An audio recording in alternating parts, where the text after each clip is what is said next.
আমরা আজকে আসছি রিগার নিয়ে কিছু আলোচনা করব। হ্যাঁ, এখন আমাদেরকে প্রথমে জানতে হবে যে রিগার আসলে কি। রিগারটা হচ্ছে আমরা যখন বড় বড় কোনো প্ল্যান্টে কাজ করব তখন অনেক ভারী ভারী বস্তু থাকে যেটা এক জায়গা থেকে অন্য জায়গায় স্থানান্তর করতে হয়, কিন্তু সেটা মানুষের পক্ষে সম্ভব হয় না।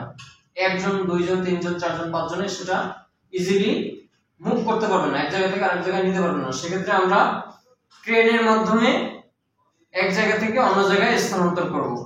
এখন ক্রেনের মাধ্যমে যদি আপনি একটা লোড উত্তোলন করতে চান, সেক্ষেত্রে আপনাকে অবশ্যই লোডটাকে বাঁধতে হবে কোনো কিছু দিয়ে। তো সেই বাঁধার জন্য আমরা যে পদ্ধতিগুলো অবলম্বন করব এবং সেই বাঁধার কাজটা যিনি করবে সেই লোকটাকে এবং সেই পদ্ধতিটাকে বলা হবে রিগার। অর্থাৎ তাহলে বোঝা গেল যে রিগার ম্যানের কাজ কি। রিগার ম্যানের কাজ হচ্ছে লোডগুলোকে বেঁধে ক্রেনের সাথে স্থানান্তর করা, আটকে দিয়ে এক জায়গা থেকে অন্য জায়গায় স্থানান্তর করা, ঠিক আছে। এবং পাশাপাশি আরেকটা কাজ হচ্ছে ক্রেন যে চালাবে, অর্থাৎ ক্রেন অপারেটর যিনি, সেই ক্রেন অপারেটরকে হাতের ইশারার মাধ্যমে সিগন্যাল দেওয়া অথবা ওয়াকি টকির মাধ্যমে তাকে সিগন্যাল দেওয়া। তো আমরা প্রথমেই জানবো যে রিগারের কাজ করতে গেলে স্লিং কি কি ব্যবহার করা হয়, অর্থাৎ বাঁধার কাজে কি কি জিনিস ব্যবহার করা হয় সেগুলো নিয়ে আলোচনা করব। এবং আমাদের রিগার কাজে যে সকল টুলস গুলো ব্যবহার করা হয়, অর্থাৎ রিগার ইকুইপমেন্টস, সেই বিষয়গুলো আমরা বিস্তারিত আলোচনা করব এবং আপনাদেরকে বাস্তবে দেখাবো। যেমন আমরা রিগারের কাজের ব্যাপারে, অর্থাৎ বাঁধার কাজে আমরা স্লিং ব্যবহার করি, সেটাকে বলা হয় স্লিং। যেমন আমরা রশি ব্যবহার করি না কোনো কিছু বাঁধতে, রিগারে আমরা রশি ব্যবহার না করে সেটাকে আমরা স্লিং বলবো। স্লিং, হ্যাঁ স্লিং। তো স্লিং হচ্ছে আমার টোটাল তিন প্রকারের। একটা হচ্ছে ওয়েব সিলিং, যেটাকে আমরা বেল সিলিংও বলতে পারি। আর একটা হচ্ছে রোপ সিলিং, আর একটা হচ্ছে চেইন সিলিং। তো এখানে আমার তিনটা সিলিংই আছে। যেমন এই যে ফিতার বেল্ট, এটাকে বলা হয় web ceiling. Web ceiling, web ceiling, জি। এরপরে এইটাকে বলা হবে রোপ সিলিং। রোপ কথার অর্থ হচ্ছে দড়ি। এটা এই যে ওয়্যারের মতন, এটাকে অনেকে ওয়্যার সিলিংও বলে। রোপ সিলিং বা ওয়্যার সিলিং। ওয়্যার সিলিং কেন বলে? এটা একটা তারের ভিতরে একটা তারের মতন আছে, সেজন্য ওয়্যার সিলিংও বলে। আরেকটা হচ্ছে চেইন সিলিং। এই যে শিকড়টা, এই শিকড়টার কারণে এটার নাম হচ্ছে চেইন সিলিং, ঠিক আছে। আপনারা যখন গাড়িতে বড় বড় লরিগুলো দেখেন না, লরিতে কি দিয়ে আটকানো থাকে? কন্টেইনার। কন্টেইনার গুলো গাড়ির সাথে আটকায় কিন্তু এই চেইন সিলিং দিয়ে। তো আমরা শিখলাম এটা হচ্ছে চেইন সিলিং, ঠিক আছে। আমরা তিন প্রকারের সিলিং পাইলাম। একটা হচ্ছে ওয়েব সিলিং, একটা হচ্ছে রোপ সিলিং, আর একটা হচ্ছে চেইন সিলিং। এরপরে আসবো এই যে সিলিং গুলা যে আটকাবো, কিসের সাথে আটকাবো? আমার মেশিন বা বড় বড় কন্টেইনারের সাথে কিন্তু আই বোল্ট লাগানো থাকে। মেশিনের সাথে আই বোল্ট দেখছেন না, যে এরকম রিং এর মতন একটা লাগানো। তো সেইটার ভিতরে এই যে হুক গুলো আছে, এটা কিন্তু খোলা যায়। এটা খুলে সেই আই বোল্টের ভিতরে আমরা ঢুকাবো, ঢুকাইয়া এই সিলিংটাকে এইভাবে আটকাইয়া ভিতরে ঢুকাইয়া, এটা যদি আমি খুলি, এই এরপরে যদি ওই আই বোল্টের সাথে আটকাই দিই, পরে পুরো সিলিংটা কিন্তু এভাবে আটকানো, ঝুলানো যাবে।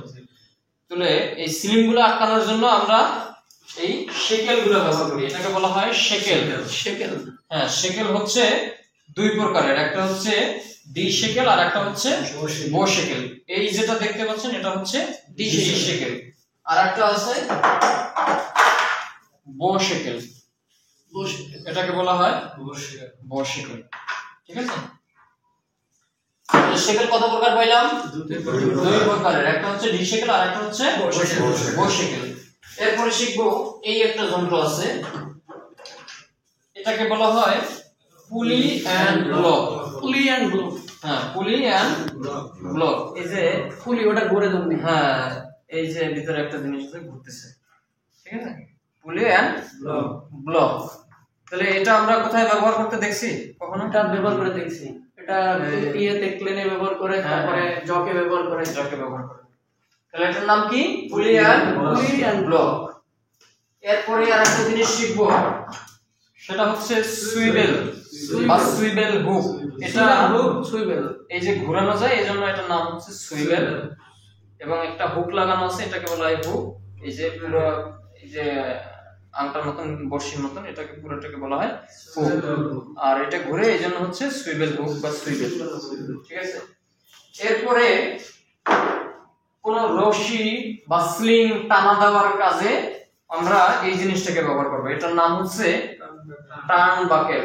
টার্ন বাকেল, হ্যাঁ টার্ন বাকেল, অর্থাৎ আমি এখানে একটা সিলিং এখানে আমি একটা সিলিং আটকালাম, এখন এটাকে একটু টাইট দেওয়া দরকার, তখন কি করব, এটারে যদি আমি ঘুরে, এই যে মাথা কিন্তু ঘোরানো যায়, এই এখন কিন্তু লুজ হচ্ছে, আর এটা লুজ অবস্থায় আটকানোর পরে যদি টাইট দেওয়া দরকার না, এদিকে ঘুরাইলে অটোমেটিক কিন্তু টাইট হয়ে যাবে। ওটা ছোট করার জন্য, ছোট বড় করার জন্য, অর্থাৎ এটাকে বলা হয় ছোট করার জন্য টার্ন বাকেল। ঠিক আছে, এরপরে যেটা শিখবো এটা হচ্ছে ওয়্যার ক্লিপ। ওয়্যার ক্লিপ, তার আটকানোর ক্লিপ, অর্থাৎ তারটাকে আটকানোর জন্য, দুই তারের একটা মাথা আর একটা মাথার সাথে আটকানোর জন্য এইটা ব্যবহার করব। সেটা কিভাবে, এই নাট বোল্ট গুলো খোলা যায়, খুলে এখান থেকে যদি আমি এই আঙুলটাকে যদি আমি ওয়্যারের সাথে তুলনা করি, এই ওয়্যারটা আমি ঢুকিয়ে দিলাম, এখন এখানে যদি আমি টাইট দিয়ে দিই পুরো কিন্তু টাইট হয়ে যাবে, তখন আর এটা বের হওয়া সম্ভব না। তো এইটার কাজে আমরা এটা ব্যবহার করব। ঠিক আছে, এগুলো পল্লী বিদ্যুতের তারে ব্যবহার করেন। হ্যাঁ, আর এই যে রোপ সিলিং যেটা শিখলাম বা ওয়্যার সিলিং, এটা সম্পূর্ণই কিন্তু বিদ্যুতের তারের মতনই ওইগুলাই। ঠিক আছে, আর এটাকে বলা হয় ট্যাগ লাইন। ট্যাগ লাইন কি বলেন? ট্যাগ লাইন মানে ট্যাগ লাইন। ট্যাগ লাইনের কাজ কি, আমরা যখন কোনো ভারী বস্তু উপরে তুলবো, ক্রেনে আটকায় দিলাম সিলিং দিয়ে, আটকানোর পরে এই বস্তুটা কিন্তু ঝুলবে, নড়াচড়া করবে, স্থিতিশীল রাখার জন্য। হ্যাঁ, স্থিতিশীল রাখার জন্য আমরা এই ট্যাগ লাইনটা ব্যবহার করব। অর্থাৎ ওই বস্তুটার সাথে এক মাথা আটকাই দিব আর এক মাথা আমি নিজে হাতে ধরে রাখবো, যাতে নড়াচড়া করতে না পারে। টান দিয়ে ধরলে আর ওইদিকে নড়াচড়া করবে, দুই দিকে যদি দুইজন টান দিয়ে ধরে রাখে তাহলে নড়াচড়া করবে না। এটার নাম হচ্ছে ট্যাগ লাইন। ঠিক আছে, এরপরে আমরা শিখবো এই যে ওয়্যার রোপ স্লিং। তাহলে এই ওয়্যারটা যে ব্যান্ড করলাম অর্থাৎ বাঁকা করলাম, এটা তো ভেঙে যেতে পারে, চাপ লাগলে ভাঙতে পারে, সেই ভেঙে যাতে না যায় সেজন্য আমি ভিতরে একটা বস্তু ব্যবহার করছি, সেটাকে বলা হয় wire rope thimble. Thimble, wire rope thimble, thimble, হ্যাঁ ওয়্যার রোপ থিম্বল।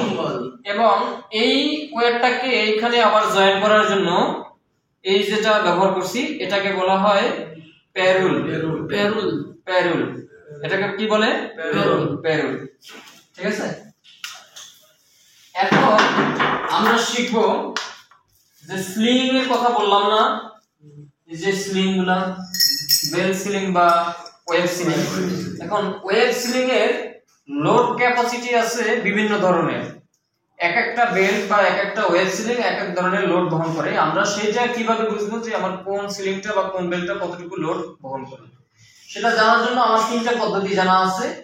প্রথমত হচ্ছে, এক নম্বরে হচ্ছে কালার কোড, অর্থাৎ আপনার বেল্টের গায়ে কি ধরনের কালার আছে সেইটা দেখে আপনি বুঝতে পারবেন।